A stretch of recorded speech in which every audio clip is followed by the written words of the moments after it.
저희가 회사가 또 소개를 좀 드리겠습니다만은 하나테크인이라고 잘 생소하실 거예요. 왜냐면 저희가 방산 업무를 좀 주로 하거든요.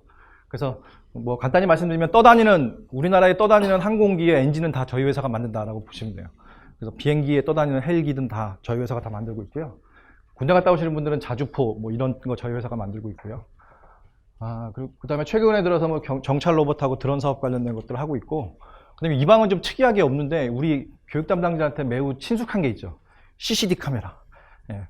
저희 회사가 삼성에서 하나테크인으로 작년에 바뀌어서 삼성이라고 써 있는 CCD 카메라는 다 저희 회사 겁니다. 그래서 그런 것들 좀 사업을 하고 있다라고 보시면 될 것 같습니다. 하나테크인은 뭐 이 정도 소개해드리면 될 것 같고요. 저도 잠깐 소개시켜 드려야 될 것 같아서 저는 삼성 10년밖에 안 냈어요. 10년 전 사진이에요. 10년 전. 저 좀 젊어 보이려고 컨셉을.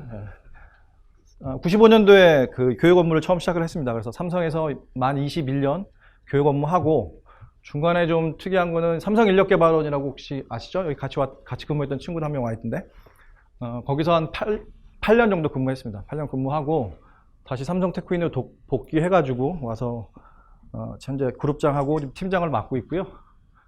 뭐 제 자랑입니다만 뭐 어쨌거나 뭐 상도 좀 많이 좀 받았어요. 우연찮게 상복이 있는 것 같아요. 이름에 상자가 있어서 그런 것 같습니다. 그래서 이름에 상자가 있으신 분들은 기대하셔도 될 것 같아요. 그래서 어쩌어찌 하다 보니까 한 교육 업무만 지금 22년째 좀 하고 있습니다.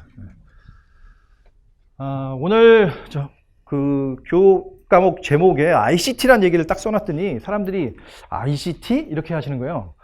최근 들어가지고 IT, IoT까지 많이 들어본 것 같은데 ICT 하니까 갑자기 ICT가 뭐지? 혹시 약자를 딱 들어본 순간 이게 무슨 자인지 몰라서 네이버 검색을 하신 분들이 아마 있을 거라고 생각이 돼요. ICT가 원래 보면은 정보통신기술이라는 얘기거든요. 근데 여러분들 생각해 보시면 정보통신이라는 기술은 되게 오래전에 나왔다는 얘기입니다. 그죠? 또 기억을 좀 더듬어 보시면 80년대 우리나라에서 소개되면서 왼쪽에 보시면 한국정보통신학회도 협회도 있고요. 거기 옆에 기술사회도 있어요. 우리한테 되게 친숙한 얘기인데 갑자기 최근 1, 2년 사이에 ICT란 말이 되게 많이 나오기 시작했어요. 그죠? 왜 그러냐? 그 의미를 먼저 제가 ATD 세션에서 설명드리기 전에 설명을 좀 드려야 될 것 같아서, 그 이유는 바로 최근에 많이 화두가 되고 있는 이세돌 구단 때문에 많이 유명해졌던 4차 산업혁명 얘기를 안 할 수가 없어서 4차 산업혁명 얘기를 간단히 얘기를 하고 나서 좀 설명을 좀 드리도록 하겠습니다. 여러분들도 알다시피 4차 산업혁명은 올해 다보스 포럼에서 그 얘기가 처음 되면서 더 널리 퍼졌는데, 솔직히 이세돌 구단 때문에 더 퍼졌죠. 1차 산업혁명 여러분들 흔히 알다시피 증기기관이라고 보시면 됩니다. 증기기관이 발표하고 난 다음에 정말 어마어마한 변화가 있었죠. 과거에 우리가 교육할 때 T&D 얘기 많이 하면서 삽질을 열심히 가르쳤는데, 그죠? 삽질하는 법을 열심히 가르쳤는데 오늘 갑자기 포크레인이 오기 시작하는 거예요. 그랬더니 그 삽질하던 사람들이 다 굶어 죽게 생긴 거죠. 그런 큰 변화가 1차 산업혁명이 왔었죠. 결과적으로 영국이 세계 최대 공업대국으로 성장할 수 있었다는 거죠. 그러고 난 다음에 2차 산업혁명은 여러분들 전기의 보급이라고 보시면 될 것 같습니다. 미국에서 최초로 컨베이어 벨트 시스템이 돌기 시작하면서부터 또 한 번 변화가 오게 됐죠. 그래서 결과적으로 2차 산업혁명은 미국이 다시 이제 그 헤게모니를 집을 수 있는 형태의 변화가 있었다라고 보시면 될 것 같고요. 3차 산업혁명은 PLC라고 얘기하는 프로그램할 수 있는 컨트롤러가 개발되면서 컴퓨터가 더해졌다라고 보시면 됩니다. 그래서 소위 말해서 최적화 생산할 수 있는 시스템의 변화가 온 것이 3차 산업혁명이라고 보시면 될 것 같고요. 그러고 나서 이제 지금 4차 산업혁명이라는 것들이 오면서 모든 것들이 다 하나로 연결된다는, 아까 얘기했던 ICT, 커뮤니케이션, 테크놀로지라는 것들이 필요하게 되면 하나씩 다 연결됐다는 것들이 4차 산업의 메인이다 보니까 지금 ICT라는 얘기가 다시 부각을 받고 있다고 보시면 될 것 같아요. 그래서 제가 이번에 ATD 가서 좀 보려고 했던 것들은 뭐였냐면, 저희가 작년에 삼성에서 있다가 하나로 오면서 그 스마트 러닝 플랫폼을 새로 만들고 새롭게 개발을 해서 런칭해서 좀 활용을 좀 하고 있습니다. 그래서 그것들이 제대로 만들어진 것인지에 대한 검증도 해보고 싶었고, 또 혹시 우리가 개발시킴에 있어서 더 애드시킬 건 없을까, 이런 관점에서 좀 주로 보고 싶어 했습니다. 앞에 조 교수님께서 말씀하셨지만 10개 트랙 중에서 저는 주로 러닝 테크놀로지에 해당되는 그 부분을 좀 집중적으로 좀 봤어요. 그래서 올해 러닝 테크놀로지에 총 40개 정도의 세션이 있었고요. 그래서 그 중에 좀 밑줄 그어져 있는 것들을 중심으로 좀 가서 얘기를 들었고, 그 중에서 우리 쪽 하고 있는 방향이 맞느냐 안 맞느냐, 또 더 추가할 것들을 좀 찾아봤습니다. 한 4가지 정도 사례를 말씀을 드릴 건데요. 제가 크게 좀 카테고리를 좀 묶었습니다. 첫 번째는 터키에 있는 우리로 치면 SK텔레콤 같은 회사입니다. 터커벨 아카데미란 회사에서 아카데미를 운영을 했는데 이제 무크를 활용을 해서 또 성공했던 사례예요. 그래서 보면 여기 3,000개 이상의 그 아카데미 컨텐츠가 있고 65개 대학에 한 18만 명의 학생들이 있고 거기에 또 8만 명의 임직원뿐만 아니라 협력사 임직원까지 다 교육을 시키고 있는 그렇게 성공적으로 운영되고 있다 이거죠. 이렇게 얘네들이 갈 수 있었던 것들은 지금 현재 변화하고 있는 그런 트렌드를 읽었다는 겁니다. 우리들 많이 알고 있듯이 뭐 교사 중심에서 학습자 중심으로 바뀌고 클래스에서 이제 모바일 쪽으로 플립 러닝 얘기 나오면서 플립 클래스로 바뀌고 또 기존에 클로즈 서킷 TV, CCTV라든지 블랙 화이트보드 썼던 그런 것들이 이제 모바일로 좀 넘어가고 있고 페이스 투 페이스에서 소셜로 넘어가고 있고 그다음에 기존에 이제 도서관, 책자 이런 중심에서 디지털 책자로 바뀌고 있고 이런 변화의 흐름을 막고 2년 전이죠. 2년 전에 이 포탈을 구축을 했다는 거예요. 그래서 이제 포탈에 대한 설명을 쭉 해주고 나서 지금 이제 터커벨이 고민하고 있는 것들이 이제 모바일 쪽으로 이제 넘어가기 위한 것들을 하고 있고 특히 그 중에서 이 보이스를 지원해 주는 것들을 어떻게 적용을 할 것이냐에 대한 고민을 하고 있다고 하더라고요.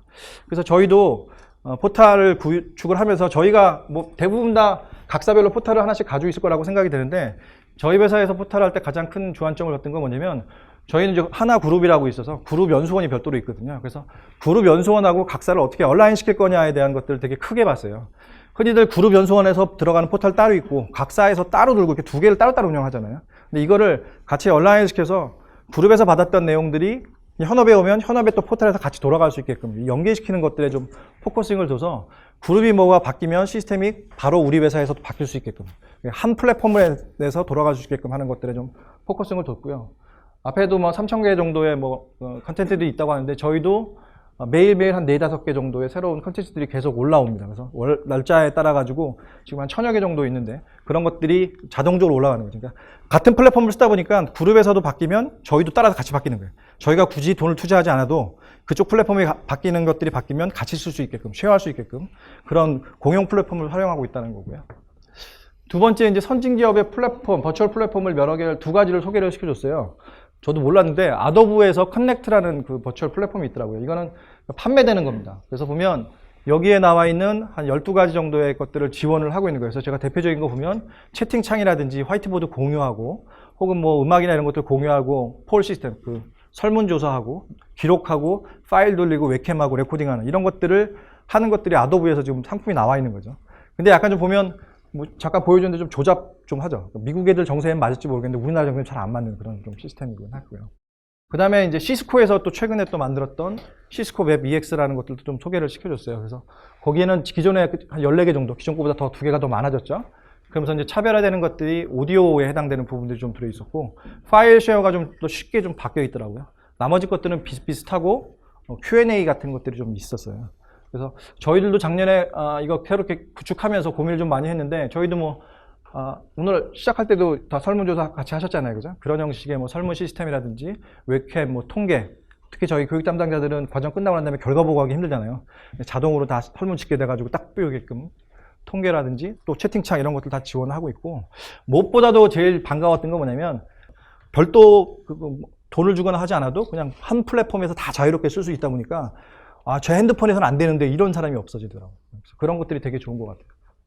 그런 것들이 있었고, 세 번째 봤던 것들은 이제 지멘스 쪽에서 나왔던 건데, 지멘스에서는 자기네들이 이제 소셜 미디어를 활용해서 하고 있다는 자랑을 하면서 나왔던 게 뭐냐면, 약간 저희로 보면은 밴드나 아니면 네이버의 그 카페 같은 그런 형태의 것들을 만들어서 자기네들끼리 인터페이스는 페이스북 비슷하게 생겼어요. 그래서 서로 자료를 옮기고 주고받고 뭐 톡 달고 하는 그런 형태의 것들을 좀 소개를 좀 시켜줘서 애들이 이제 공동체 교육을 좀 공동체를 좀 심화시키는 형태 그런 것들을 좀 진행하고 있었고, 폭스바겐에서도 또 중국 폭스바겐에서 나왔었는데, 얘네들은 아예 그냥 대놓고 여기 나와 있는 많이들 보셨던 그림들이잖아요.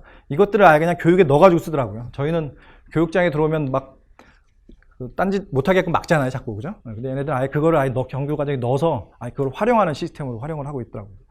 그래서 저희도 작년에 이걸 또 하면서 뭐 팀학습을 어떻게 좀 할 거냐, 또 그룹 활동을 또 어떻게 지원할 거냐, 이런 것들 좀 많이 넣었거든요.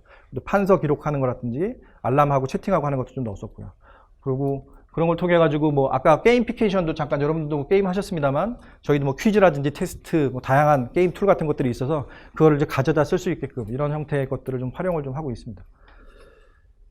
네 번째 이제 마지막 말씀드릴 건 LMS 요즘 지식정보 시스템 얘기를 많이 하고 있는데 과거에 교재 중심에 있던 것들이 일방향 전달해서 현재 이제 온라인으로 넘어가고 있는데 이제 그 다음 단계가 뭐로 될 것이냐에 대한 얘기에 대해서 한쪽 강연이 말씀하신 것들 보면 결국은 이지가 답이다.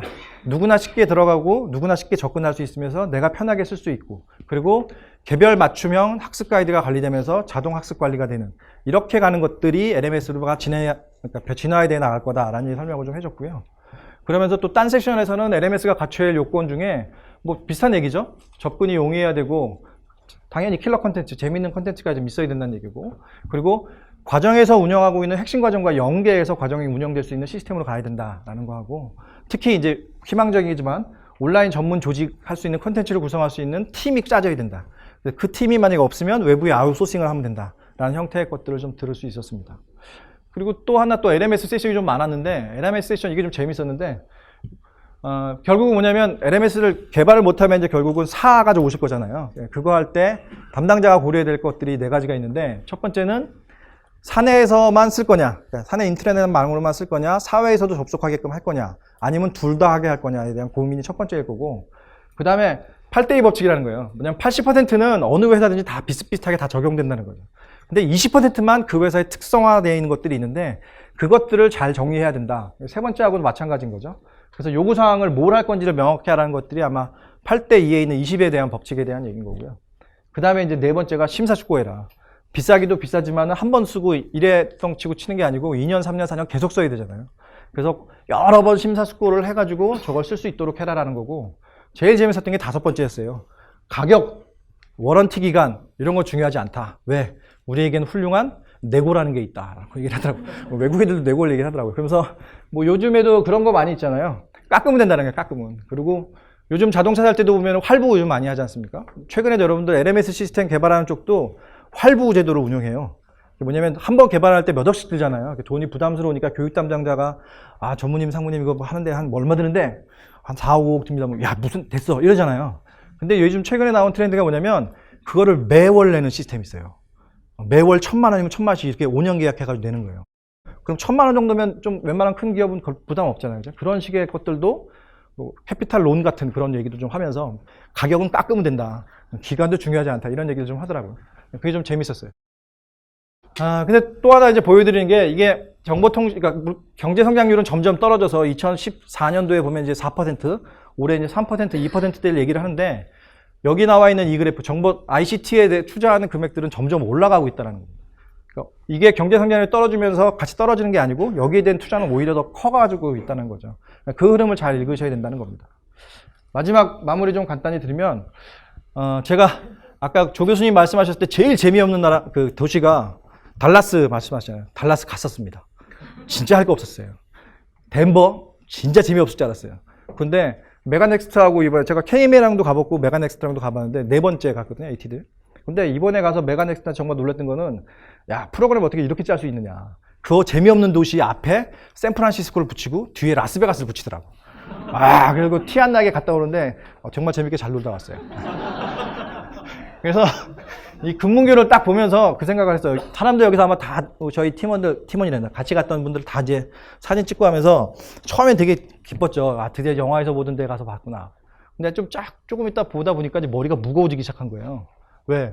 처음 시작은 얼마 아닌 것 같은 생각이 드는 거죠. 아까 제가 4차 산업혁명 말씀을 드렸잖아요. 지금 담당자분들이 미국 가서 제가 HRD 있는 사람들 만나면서 느꼈던 것들은 미국의 교육 담당자가 2 클래스로 나눠지더라고요. 정말 망해가고 있는 쪽 하나하고 흥해가고 있는 2 쪽으로 나눠지고 있는데 거기에 획을 긋는 것들이 아까 말씀드렸던 저런 변화하고 있는 것들에 적용하고 있는 기업들은 살아남고 그렇지 않은 교육의 교육 담당자들은 거의 지금 사장되고 있다는 느낌을 좀 많이 받았거든요.